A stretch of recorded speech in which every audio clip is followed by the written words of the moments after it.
30, the Sony Open in Hawaii tees off this week with no COVID restrictions for the first time in 2 years. And organizers are expecting the crowd and revenue to be reminiscent of pre-pandemic times. When we started working on this year's event, we actually just went back and looked at all our notes for 2019. So we've taken that best practices. There's no constraints this year in coming in. A sense of relief and excitement for Sony Open head Ray Stosic as the tournament is truly back in full swing. 50 to 75,000 spectators are expected at Waialae Country Club this week.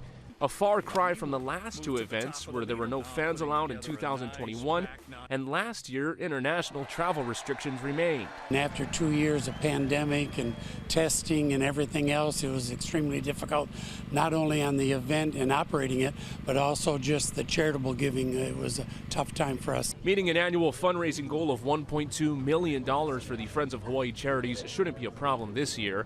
And overall, the tourney is a huge moneymaker for the state.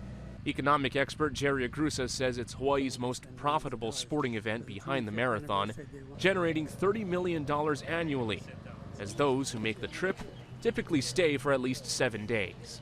We're looking for that person that's staying longer, spending more money. We don't need more tourists, we need higher spending tourists. And the golfer is a higher spending tourist. And the Sony is just one of 3 PGA events to start the year. The pros were out at Kapalua last week, and the Champions Tour heads to Waialae next week. Coverage that essentially doubles as a long commercial for the islands. Having 3 PGA Tour events back to back to back, if anybody hasn't been to Hawaii in a while or are feeling a cold spell or whatever, when you turn on your TV for 3 weeks in a row and see the beauty that we have here, that really helps the state of Hawaii.